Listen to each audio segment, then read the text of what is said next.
Different CBD. You had good signals earlier on, they're just dropping off a little bit now. A little bit of curiosity. I'll just hand it back to the group and I'll pass on my 7 trees. You're right there, Steve. Now you're coming out okay.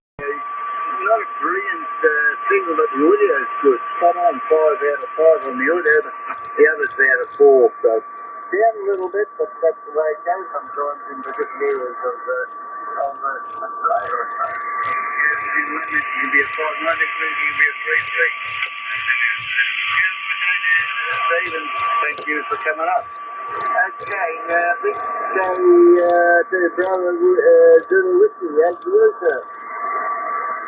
Okay, thank you. Good morning, Rod and the group. It's good to hear your chance. It's been a while, Rod, since you spoke. This is the Bayside Club of the VK4R, at Mount Coffin.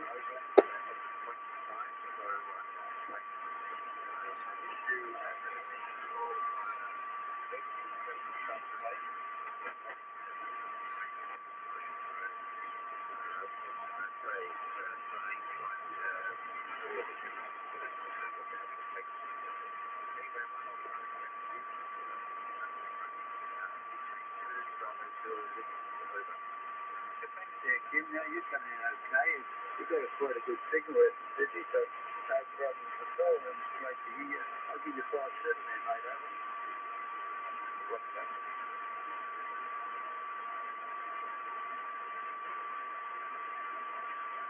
That's about the end of it all.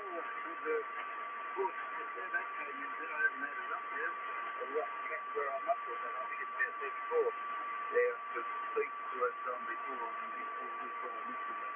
He didn't hear me. That's the project. I think anyone else got a copy, would like to take a name of it.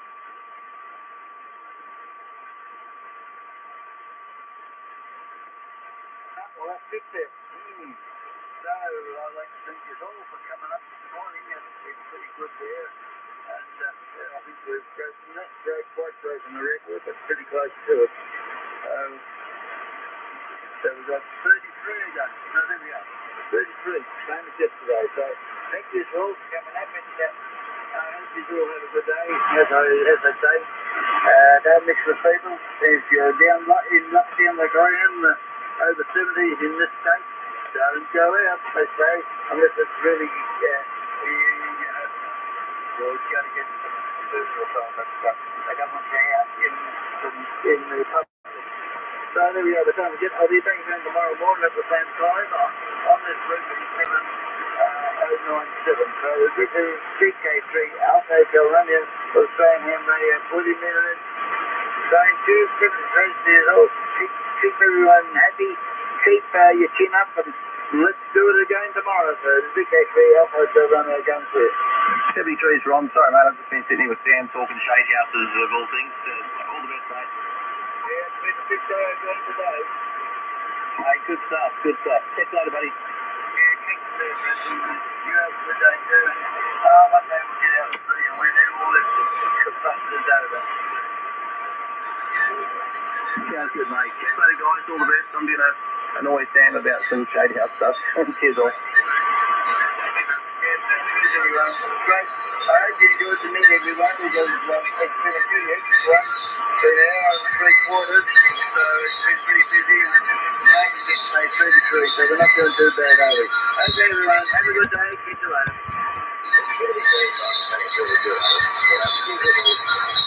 Well done, Ron.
to agree with you. I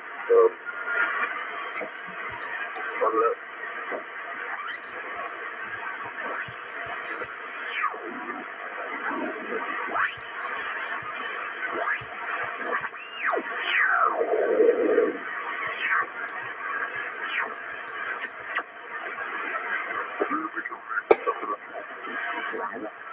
Yeah, look, I think it's a difficult situation that if people take it seriously, you know, and so far Australia's been reasonably good, not perfect in the way we're managing it, but reasonably good.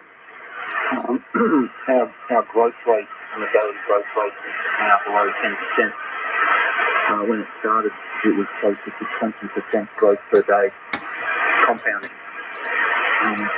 And if we can keep it contained in the 5 to 7% growth, then it's always hard because you've got exponential impact of people. You know, 1 can lead to 3 can lead to 9. It moves very quickly. Go ahead. Every case to KHA. Yes, I'd agree, Matt. I remember years ago I was a cub leader and we used to play this game that was called Bushfire. And you gave one kid a strip of paper and he had to run out, and as soon as he touched somebody, he had to tear the piece of paper in half, and then each of them went out and touched somebody. And it was just so incredible to see how quickly the whole group got touched, all got a piece of paper from just one person doing it. And that's what I see is happening here. You just need one person not doing the right thing, and they've got another one, so then you've got 2 of them, then you've got 4, and it just keeps growing to exponential. And we're lucky. I think the figures are looking a lot better than a lot of other countries. You see some of the figures coming out of Spain and Italy and those kind of things, and even the US. Frightening. I don't know how we go after this if that was the case here. VK2AI, VK2AI. Yeah, VK2KHA, VK2BAI. Yeah, look, I remember I was talking about on a Haddock net, and people thought I was a little bit pushing the boundaries back then, saying I'd done the math in January when we were on a net, and said, look, it gets to 1 million very quickly, and people thought that was a little bit, I was pushing a view. Unfortunately, when I was in America, I studied some of these things in a bit of detail with some leading professors, and once you get certain characteristics on how viruses or other mechanisms like this move, there's a very clear mathematical relationship. And I sat down and did the math, and it doesn't take long. And by tomorrow we'll be close to 800,000 cases globally, which is this is extraordinary. And it's very hard for me to watch this news out of Spain and Italy. How these poor people, often, these people had nothing to do with it. They probably not related to Chinese people. Somebody imported into their country, into their region, into their family. But they're innocent victims of poor governance and poor management out of China, which I think is culpable in this whole process. 2KHA, VK2BAI. 2K2BAI, VK2KHA. Yeah, they went through the building those hospitals, how we built this hospital in 2 weeks and all that kind of stuff. You wouldn't want to be in there after a month. I think you'd probably be falling down. But never matter. They appeared to action it, but I don't really think it was fast enough. And you look at it, it's called COVID-19. It was discovered late last year, so they knew about it. I don't know where it was initially discovered in China. But it's just and you've only just got to have one person to leak out through the borders, and that's it. It's on its way. The other thing is the attitude of some of the people in the US, particularly the Ozo at the top, kind of in denial. He's going to fix it all by himself. I can't understand that.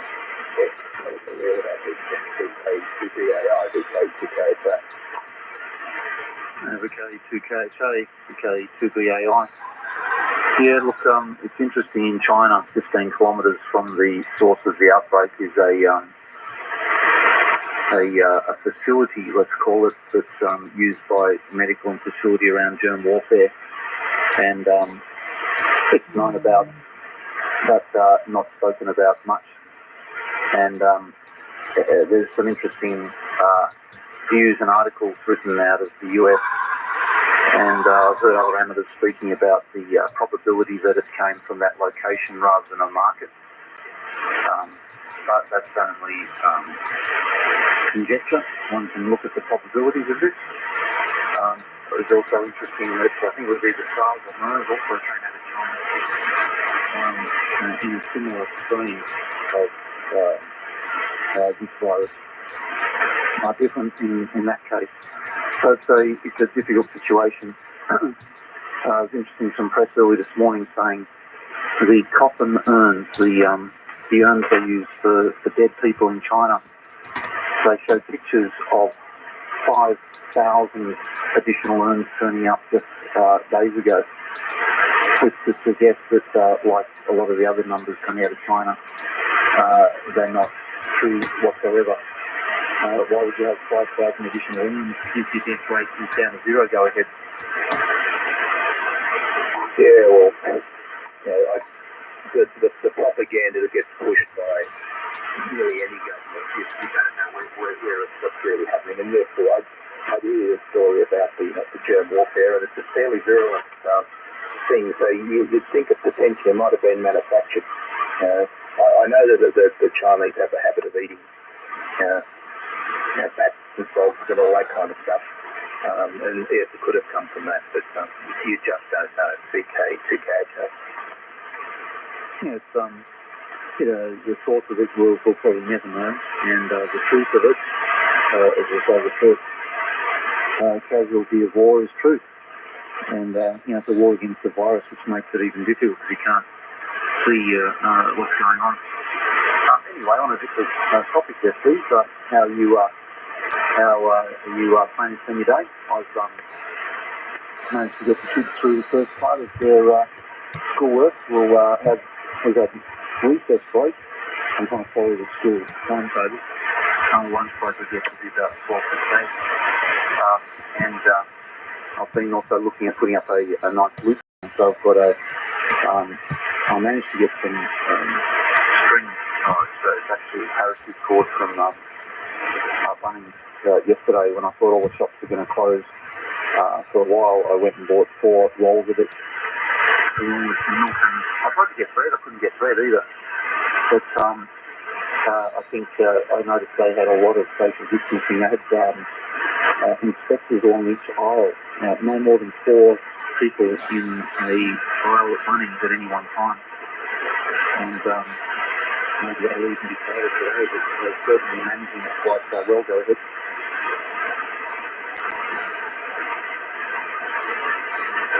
Yeah, they've got to be proactive about it. Woolworths wasn't quite like that. They were people just strolling up down the aisle. But you hear about them making it into one-way aisle, which would probably be a good thing. But I can see people getting halfway down and saying, I don't want to go down there, I'll just go down this other aisle, because people they just think that things have been put in their way for convenience, and that they're not being done for a reason. You're talking about your list, because I think you said you had a lot of vacant land next to your house and you're going to put up in there. Would you have that luxury? I've got about a 900 square block or something like that. So I've got a halfway, just a cell shape horizontal. I think you might end up a little bit higher because it's down close to the house next door and that kind of stuff. I'm just doing my work from home. I started working from home 2 weeks ago. I work in the IT industry, so we can work from home, but I can do that anyhow during normal time. So I'm just here permanently bunkered down. I wouldn't want to be doing this impermanently. 2K, I think like 2K a day. Yeah, it's quite difficult working from home with all these distractions. personally, I like getting out and meeting people. Most of my work is meeting people, working on strategy type projects. At this stage, nobody wants to meet. Companies don't have people in the building, so I've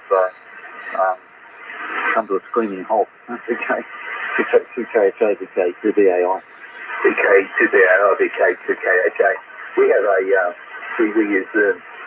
We have quite a lot of online meetings. We have one every morning, just a toolbox meeting that they have on building sites and things like that. So it just connects up. How are you going? Any issues? What are you planning to do? And then Fridays we have virtual beers. So we get together, probably about 30 or 40 people just online and just chatting and having a beer and shooting the breeze and just seeing how they're going. But yeah, it is nice to get out and go and meet people. Even if they're the same people, just a different environment. You know, getting on the train, going to work and that kind of stuff. It just makes you feel better.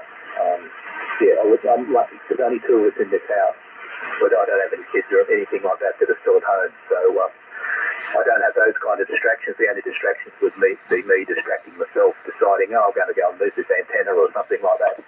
But that hasn't quite happened yet. VK 2BAI, VK 2KHA. VK 2KHA, VK 2BAI. Yeah, look, I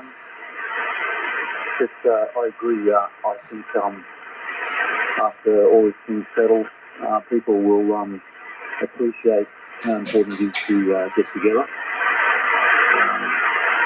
I find I can handle my own company for a while, but then I get pretty desperate. The radio is certainly very helpful, I must admit, saying good day, conversations like this, trading a few ideas and thoughts, and getting back to things.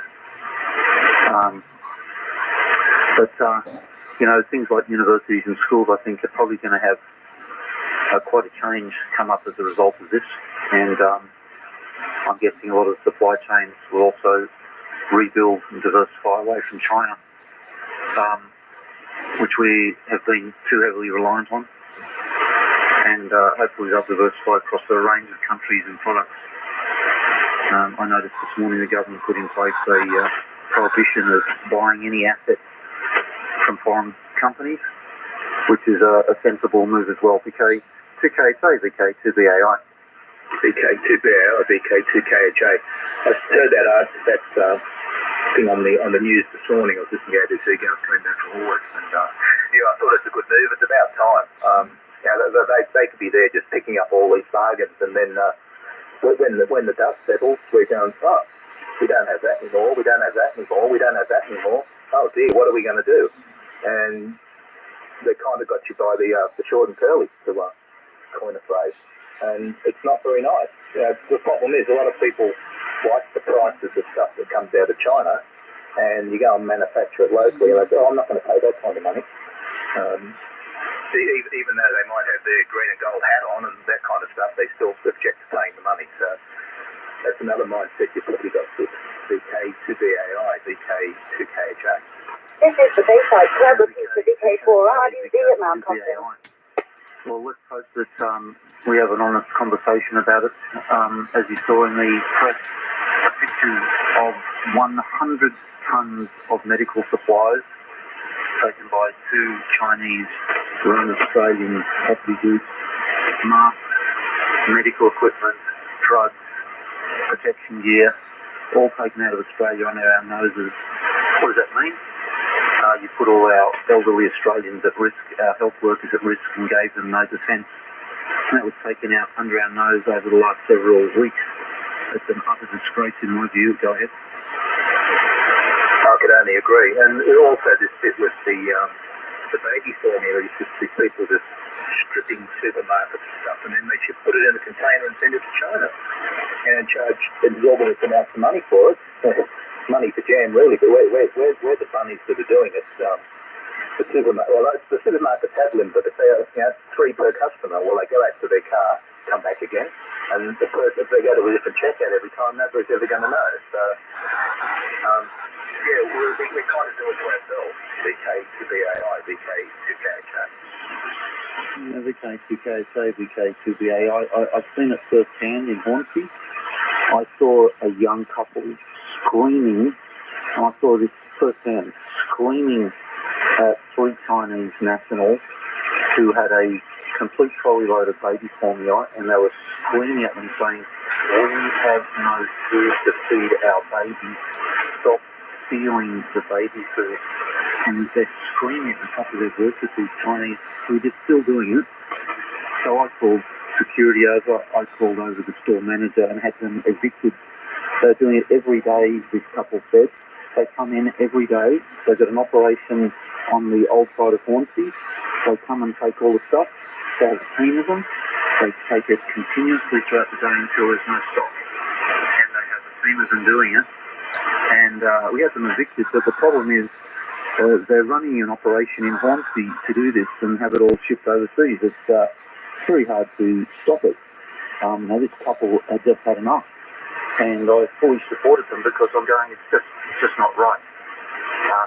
If you want to set up a supply agreement with an Australian company, set it up and do it appropriately. Don't do it where there's people in dire need saying, "I have no food for my baby," and they, at the point they were screaming, and I never seen anything like it, but I think it was appropriate. I stepped in and got it sorted out for that time, but it's going on a fairly regular basis. Okay, 2KSO, okay, 2BAI. Okay, 2BAI, BK. Yeah, that wouldn't surprise me at all, Matt. We don't go to Hornsey that often to do our grocery shopping. We normally go up to Thornley or maybe the IGA at Tarramurra or something like that. But yeah, and they'll just take it across to the western side of Hornsey, and I don't know, either have it next or there, or put it in a container and send it away. I don't know if there's anybody tasked in the store to manage that. They probably say, well, it's not my job, it's not my job. And the people, the girls, and the men, males, it's not somebody checks out it behind the cash registers. If they're not the same person every time, they're not to know. And these people who are doing it are probably going to have a different thing. So if the same person may not turn up in the same store on the one day. Yeah, well done. Good that you stepped in.